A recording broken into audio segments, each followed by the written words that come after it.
Hello जी, नमस्कार। मैं अनुपम मिश्रा फिर से हाज़िर हूँ आपके सामने एक नए वीडियो के साथ। और इस वीडियो के बारे में मैं कहूँगी कि ये वीडियो मुझे और पहले बना लेना चाहिए था, क्योंकि ये बहुत ही इम्पोर्टेंट वीडियो है आप सबके लिए, जो भी मेरे व्यूवर्स हैं। और सारे ये जो 10 तरीके मैं आज बताने वाली हूँ आपको, कि इन 10 तरीक़ों से आप घर बैठे पैसे कमा सकते हैं। पहले भी हो सकता है आपके दिमाग में इन सारे 10 तरीक़ों में से कुछ 1-2 तरीके आए हों, लेकिन आज ये पूरा वीडियो देखिएगा और हो सकता है कि उन कुछ तरीके जो कि आपके दिमाग में आए हैं, उन तरीक़ों में मैं कुछ और तरीके भी ऐड कर सकूं, जिनके माध्यम से आप पैसे कमा सकते हैं घर बैठे, और बहुत ईज़िली कमा सकते हैं। ज़्यादा एफ़र्ट नहीं डालना है, बस इतना एफ़र्ट डालना है कि उसके लिए समय आपको निकालना पड़ेगा। सबसे पहला जो तरीका है, बिना इधर उधर की बातें किए हुए मैं आपको बताऊं, और सबसे पॉपुलर तरीका, सबसे सेफ तरीका जो है वो है होम ट्यूशन का। आप जितने भी अपने आसपास के जितने भी बच्चे हैं उनको इकट्ठा करके, जिनके लेवल की आप क्लासेस ले सकते हो और आपको लगता है कि उनका सिलेबस आप बहुत अच्छे से कंप्लीट करा सकते हो, आपको सारे टॉपिक्स बहुत अच्छे से क्लियर हैं, उन सारे क्लास के बच्चों को आप होम ट्यूशन दे सकते हो। होम ट्यूशन मतलब अपने घर पे आप बुला के उन बच्चों को पढ़ा सकते हो।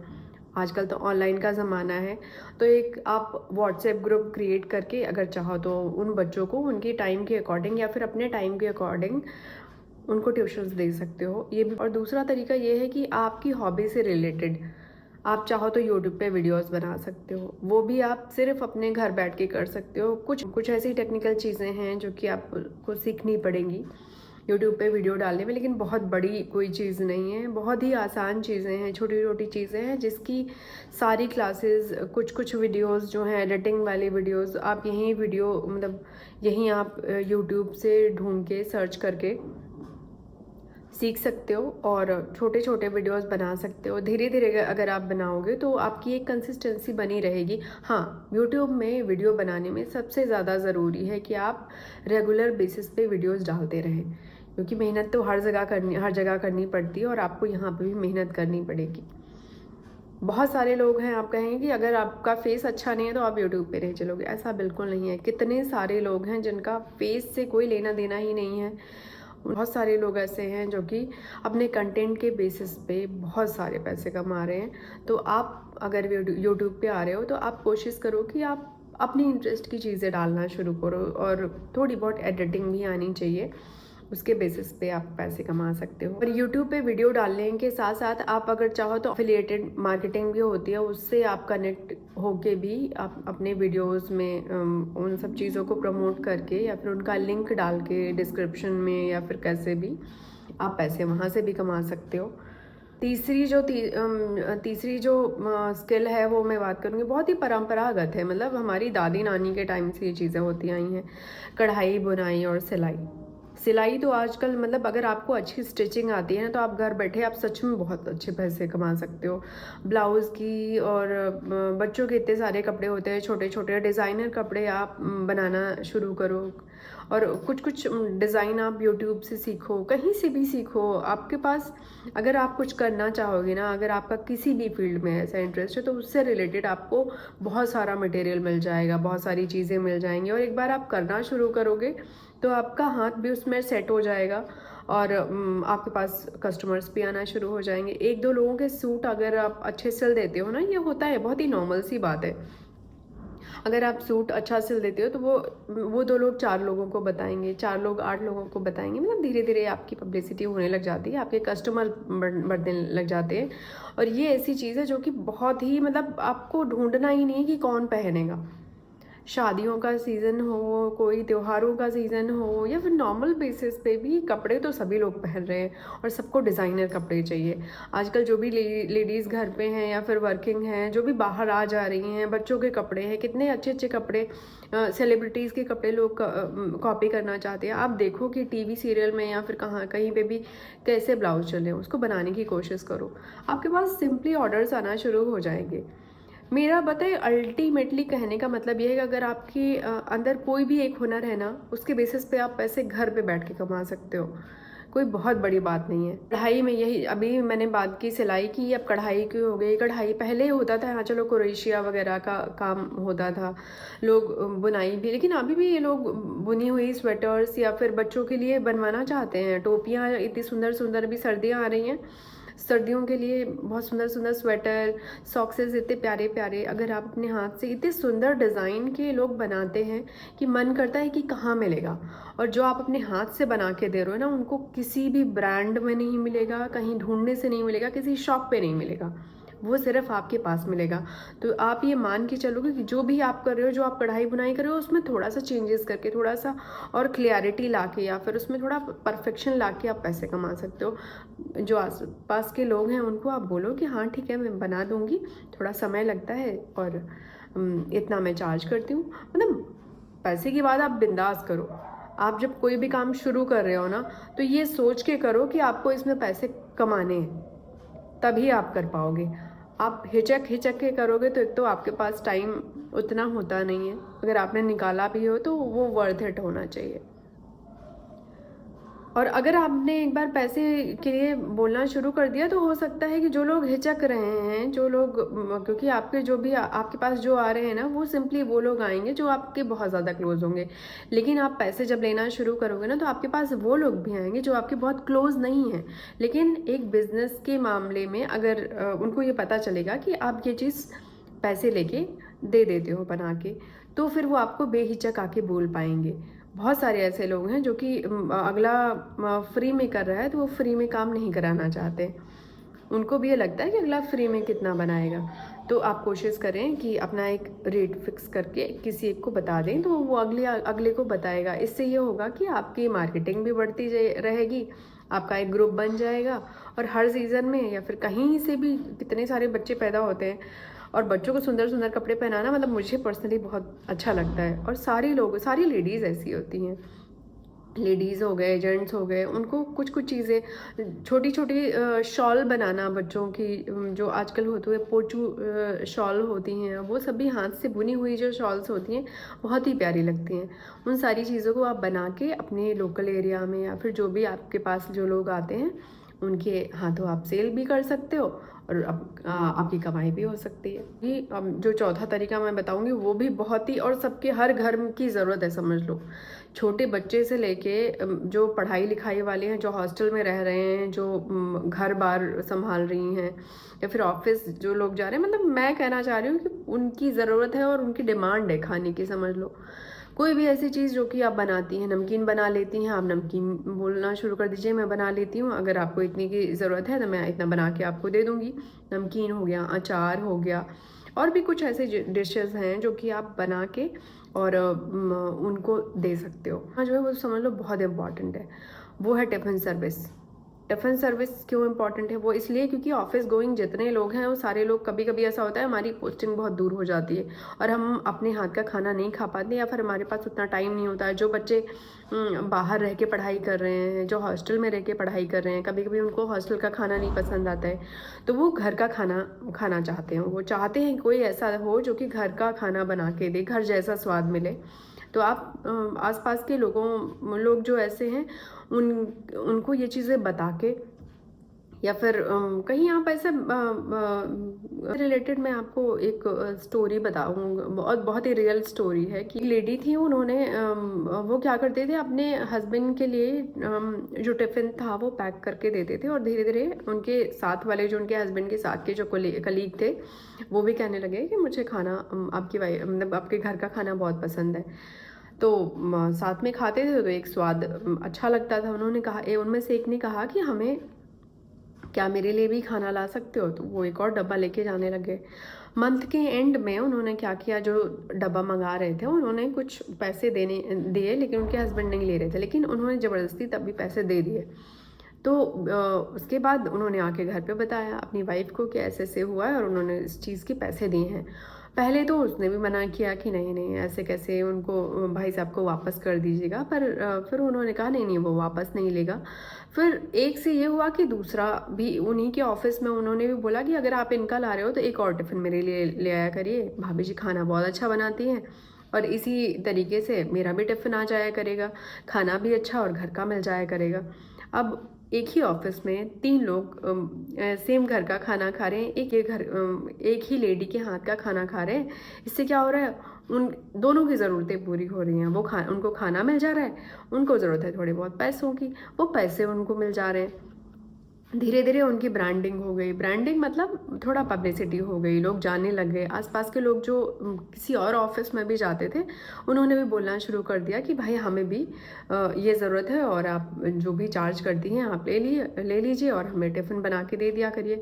धीरे धीरे उन्होंने अपने लोकल एरिया में जितने लोग थे, कम से कम 10-12 डब्बे उन्होंने पैक करने शुरू कर दीजिए। आप एक अंदाज़ा लगाइए, मोटा मोटा अंदाज़ा लगाइए कि उन्होंने अगर एक टिफ़िन का महीने का सिर्फ 2,000 भी लेना शुरू किया, मतलब बहुत ही मिनिमम फीस, 1,500 से 2,000 भी अगर उन्होंने लेना शुरू किया है एक टाइम का, तो समझ लीजिए आप 20 का या 12 का आप हिसाब लगा दीजिए कि एक महीने में 12 डब्बों का कितना होगा। हिसाब लगा के देखिएगा, मुझे तो पता है ज़्यादा हो जाता है और बहुत अच्छे खासे पैसे आ जाएंगे। तो टिफ़िन सर्विस का भी बहुत, क्योंकि आप घर पे तो किचन में दिन भर लगी ही रही हैं, क्योंकि आप दिन भर तो घर का ही खाना बना रही है ना। उसके साथ साथ थोड़ा सा आपने अपने हिसाब से अपना एक्सपैंड कर लिया, उसी में टाइम देना शुरू किया। आपको कुछ भी अलग से नहीं करना है, बर्तन वही आपके घर वाले हैं, कुछ डिशेस वही हैं, थोड़ा सा मॉडरेट कर देना है, थोड़ा सा मेन्यू चेंज कर देना है, रोज़ वही चीज़ नहीं देनी है। और ये चीज़ आप अपनी फैमिली के साथ भी तो कर रहे हो। रोज़ वही टिफ़िन आप अपने हस्बैंड को या फिर बच्चे को स्कूल के लिए नहीं दे रहे हो। आप ऑफिस गोइंग जो भी लोग हैं उनके लिए टिफ़िन बना सकते हो, टिफ़िन सर्विस शुरू कर सकते हो। और जो आसपास के बच्चे हैं, जो बाहर रह के पढ़ाई कर रहे हैं, जिनको घर का खाना नहीं मिल रहा है, वो लोग भी आपके पास आ सकते हैं टिफ़िन सर्विस के लिए। तो ये भी बहुत अच्छा आइडिया है। तो पार्लर का काम आता है तो पार्लर का काम समझ लो बहुत अच्छा है। हर सीज़न के लिए, हमेशा के लिए, बर्थडे पार्टी से लेके और डेली रूटीन में जो भी सेल्फ केयर वाली चीज़ें जो लोग नहीं कर पा रहे हैं, नहीं टाइम दे पा रहे हैं, छोटी मोटी चीज़ों के लिए भी लोग अब पार्लर जाना शुरू करते हैं। जैसे पहले क्या होता था कि पहले लोग खुद ही घर पे मेहंदी लगाने की कोशिश करते थे, हेयर कलर कर लेते थे, लेकिन अब वो अपने आप को पैम्पर करना चाहते हैं। वो चाहते हैं कि कोई ऐसी जगह हो जहाँ पे हम सुकून से जाके बैठ के किसी से मेहंदी लगवा लें। सिंपल सा, अगर उनको नेल आर्ट भी करवाना है वो भी आप पार्लर में ही जाके कराते हैं। कहीं पे भी जाना है, पार्टी में जाना है, आपको हेयर स्टाइल बनाना है, तब भी आप पार्लर जाते हो। पार्लर का आइडिया समझ लो, एक बार अगर आपका एक एरिया में आपका पार्लर सेटअप हो गया ना, समझ लो आपका पार्लर चलना ही चलना है। आपके कस्टमर्स, थोड़ा सा टाइम लगता है बनने में। आपकी कुछ चीज़ें हैं जो कि थोड़ी फाइन होनी चाहिए, थ्रेडिंग बहुत अच्छी आनी चाहिए, क्योंकि ये बहुत बेसिक सी चीज़ें हैं जो कि जिनमें अगर आपका हाथ सेट है तो आपके कस्टमर्स बनना शुरू हो जाते हैं। क्योंकि जो छोटे मोटे कस्टमर हैं ना, वो पहले इन्हीं से आते हैं। नहीं तो आजकल पार्लर का तो मतलब इतना स्कोप है ना। जो छठा है वो अगर आप चाहो तो अपने घर पे 4-5 बच्चों का, जो छोटे छोटे बच्चे हैं उनका एक क्रच खोल सकते हो, तो आप अपने घर पे रख सकते हो। उनको प्रॉपर केयर करनी है, लेकिन ये बहुत थोड़ा सा सेंसिटिव मैटर है। इसमें बहुत ही ध्यान से चीज़ें हैंडल करनी पड़ती हैं, क्योंकि जो भी माँ बाप आपके पास अपना छोटा बच्चा छोड़ के जाएंगे काम पे, वो आपकी ज़िम्मेदारी पे छोड़ के जाएंगे और आपको बहुत ही अच्छे से उनको हैंडल करना है। क्योंकि अगर 4 बच्चे आ रहे हैं ना, तो आप ये मान के चलो कि चारों बच्चे अलग होंगे। चारों बच्चे आपस में हो सकता है मिलजुल के रहें, या फिर चारों बच्चे लड़ भी सकते हैं। आपको हर सिचुएशन में बहुत ही काम एंड कूल बने रहना है और सारे बच्चों को बहुत ही अच्छे से हैंडल करना है। पर ये भी बहुत ही रिस्पॉन्सिबिलिटी वाली जॉब है और पैसे इससे भी बनाए जाते हैं और लोग कर रहे हैं। से एक कमरा थोड़ा बड़ा होना चाहिए, जिसमें आप कुछ खेलने की, कुछ पढ़ने की और छोटी मोटी चीज़ें आप डाल दो, जिनमें बच्चे अच्छे से इंगेज रहें, उनको अच्छा लगे। कुछ म्यूज़िक का कुछ हो, कुछ प्लेवे मेथड से कुछ थोड़ी सी वो पढ़ाई भी कर सकते हैं, और आप उनको गाइड करते रहो। आप रहो, और अगर आप थोड़ा सा पैसा लगाना चाहते हो तो आप अपने साथ एक और हेल्पर रख सकते हो, केयर टेकर रख सकते हो, जो कि अगर आप अकेले 4 बच्चों को नहीं संभाल पा रहे हो तो वो भी थोड़ा सा हाथ बटा सकती है। उसमें आप जितना भी पैसा आएगा कुछ शेयर उसको भी दे सकते हो, और आपका पैसा जो है वो आपका है। 8वां जो तरीका है वो है एस्ट्रोलॉजर का। अगर आपकी संस्कृत अच्छी है और आपने थोड़ा सा शास्त्री का कोर्स भी कर रखा है, आपने देखा होगा लोग शादी विवाह के पहले, बच्चे होने पे, उसका नामकरण करने के लिए, छोटी मोटी चीज़ों के लिए भी अब पंडित जी के पास भागते रहते हैं। और आज के टाइम में अभी भी बहुत ही कम ऐसी महिलाएं हैं या फिर हमारे आसपास भी बहुत मतलब बहुत ज़्यादा नॉलेज रखने वाले पंडित जी अगर मिल जाएं तो उनको पे करना मतलब बुरा नहीं लगता। तो ये हमारी भारतीय परंपराओं में है। हम कुछ अपनी शुभ अशुभ चीज़ें कुछ भी चीज़ अगर अच्छी कर रहे हैं या फिर बुरी हो रही हैं तो उनको उसके पीछे क्या कारण है वो जानने की कोशिश करते हैं। अच्छी चीज़ें हो रही हैं, बर्थडे मनाना है, गृह प्रवेश करना है, कुछ भी ऐसी चीज़ नई चीज़ लेनी है और छोटे मोटे त्योहारों का भी मुहूर्त होता है, वो सब पूछने के लिए हम एक कोशिश करते हैं कि कोई ऐसा हो जो हमें बता दे, सही और सटीक जानकारी दे दे। तो उसके लिए भी अगर आप चाहो तो एक अपने एरिया में लोकल एरिया में लेकिन आपको इस चीज़ में बहुत अच्छी नॉलेज होनी चाहिए। आप उस कैटेगरी में नहीं आनी चाहिए कि आप सिर्फ उल्लू बना के पैसे कमा रहे हो। तो आपको मतलब कोई भी चीज़ अगर आप कर रहे हो तो उसमें स्किल्ड होने चाहिए, उस चीज़ की नॉलेज आपको होनी चाहिए तभी। और ये वाला कुंडली वाला और एस्ट्रोलॉजी वाला तो बहुत ही अच्छा तरीका है। मतलब पैसे तो आप इसमें भी तो मेहनत ही कर रहे हो ना, आप इसमें भी तो मेहनत ही कर रहे हो ना। और मेहनत कर हर चीज़ में जो भी आप कर रहे हो उसको अच्छे से करो, उसकी पूरी नॉलेज लेके करो। आपको पैसे लोग दे के जाएंगे, मना करने के बाद भी दे के जाएंगे। तो ये भी आप घर बैठे कर सकते हो। ये समझ लो भीड़ लगी रहेगी। मैंने तो देखा है लोग घर घर पे बैठे बैठे रहते हैं, दिन से सुबह से शाम हो जाती है, आने वाले लोगों की भीड़ लगी रहती है। वो सब पता है, जैसे पता नहीं कैसे पता है लेकिन पता है। ये भी एक टैलेंट है, उनका ज्ञान है, उसका फ़ायदा उठा रहे हैं, उठाना चाहिए। तो ये चीज़ भी आप कर सकते हो। और जो नौवां तरीका वो है फिर से इंटरनेट से बेस्ड है। मतलब जब से इंटरनेट आया है आपके तो मतलब मज़े ही मज़े हैं। अगर आप चाहो तो घर पे बैठ के कुछ भी कर सकते हो। कितने सारे लोग हैं जो कि ऑनलाइन ट्यूशन्स भी दे रहे हैं, ऑनलाइन चीज़ें सीख रहे हैं, सिखा रहे हैं, कितनी सारी क्लासेस ज्वाइन करा रहे हैं, ज्वाइन करके स्किल्ड हो जा रहे हैं। अगर आप चाहो तो आज के यूट्यूब के ज़माने में या फिर छोटी मोटी शॉर्ट फिल्म वगैरह हैं जो और लोग भी बनाते हैं या फिर एड्स हैं, वो आप घर पे करके स्क्रिप्टिंग कर सकते हो, आप एडिटिंग कर सकते हो, थंबनेल बना सकते हो, कुछ इफ़ेक्ट्स डाल सकते हो। चीज़ों के लिए आपको ऑनलाइन जुड़ना पड़ेगा लोगों से, क्योंकि घर बैठे आपको ऐसे लोग नहीं मिलेंगे, उनको नहीं पता कि आप घर में क्या कर रहे हो। तो कुछ चीज़ें आपको ऑनलाइन जाके सर्च करनी पड़ेंगी, अपना नाम रजिस्टर करना पड़ेगा और वहाँ से लोगों की नॉलेज में आना पड़ेगा। ब्लॉगिंग भी कर सकते हो आप, ब्लॉगिंग कर सकते हो। मतलब कुछ साइट्स हैं जहाँ पे आप जाके स्क्रिप्टिंग मतलब अपनी चीज़ें ब्लॉग कर सकते हो। हमें लगता है सारी चीज़ें ओवरऑल हो गई हैं, लेकिन एक चीज़ और है, अगर जो है कि पेंटिंग कर सकते हो। घर पे बैठ के आप पेंटिंग्स बनाओ। और हम लोगों ने बचपन में अपने स्कूल टाइम में बहुत किया है और कितने सारे लोग हैं जिन्होंने कहीं से भी कोई पेंटिंग सीखी नहीं है। अगर सीखी है तो और अच्छी बात है, आपका हाथ और अच्छा होगा, सधा हुआ होगा और घर पे ही रह के आप अच्छे से अच्छी अच्छी पेंटिंग कर सकते हो, उसको अच्छे से फ्रेम करवा के लोगों को बता सकते हो उसके बारे में, जिससे लोग आपके यहाँ आए, आपसे कांटेक्ट करें और उनका घर सज जाएगा और आपकी कमाई हो जाएगी। धीरे धीरे ये चीज़ भी आप शुरू कर सकते हो। एक तरीका मैं और बता देती हूँ, एडिशनल है, 11वां तरीका है, लेकिन ये है कि छोटी, अगर आपके पास कुछ अमाउंट है, पैसा है आपके पास, तो छोटी सी शॉप डाल सकते हो।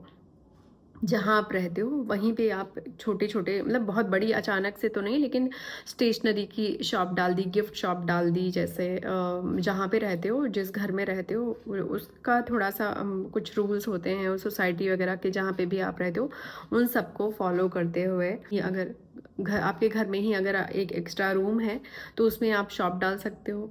बहुत सारी ऐसी चीज़ें हैं जो कि रोज़ की ज़रूरत है। बर्थडे गिफ्ट्स वगैरह हो गए तो लोग आ ही जाते हैं लेने के लिए। कॉस्मेटिक का सामान है वो रख सकते हो, कुछ डेली बेसिस वाली चीज़ें रख सकते हो। मतलब अगर आप अपने ही घर में रह के एक छोटी सी शॉप डालोगे लोगों की ज़रूरतों को ध्यान में रखते हुए, तो बहुत अच्छी चलती है। आप खुद अंदाज़ा लगाओ कि आपके लोकल एरिया में कोई ऐसी चीज़ है जो कि जहाँ पे कोई ऐसा लोकल एरिया है जहाँ पे एक ही शॉप है और वो बहुत चलती है। वहाँ पे चारों तरफ से हर तरीके के लोग आते हैं और वहाँ से सामान ले जाते हैं, भले ही वो थोड़ा महंगा क्यों ना हो, क्योंकि उनको सामान लेने के लिए मार्केट नहीं जाना पड़ रहा है। उनको वहीं पे उन्हीं की एरिया में कुछ कदम की दूरी पे या फिर थोड़ा सा चल के उनको अगर वो सामान मिल जा रहा है तो वो ले ले रहे हैं। घर में बैठने से तो काफ़ी अच्छा है ना कि कुछ कुछ आप करना शुरू करो। और इन सारी चीज़ों को करने के लिए सबसे ज़्यादा ज़रूरी है आपका धैर्य, आपका हौसला और आपके अंदर वो चाहत कि आपको कुछ करना है। जिस दिन आपने ये ठान लिया ना कि मुझे कुछ करना है और अपने पैसे कमाने ही कमाने हैं, और ये बहुत ही बेसिक सी चीज़ है। हमें लगता है हर इंसान के पास, चाहे महिला हो या पुरुष हो, अपनी खर्चे के लिए अपना पैसा होना बहुत ज़रूरी है। हर बात के लिए, छोटी छोटी बात के लिए आप सोचिए एक एक पैसा मांगना पड़े तो आप हिचकते भी हैं, और मांगना ठीक नहीं है। आप कोशिश करिए दूसरों को दे के खाइए, इतना कमाइए कि लोगों को, 4 लोगों को बिठा के खिला सको, और घर पे बैठ के कमाओ। फिर से मिलते हैं नए वीडियो में।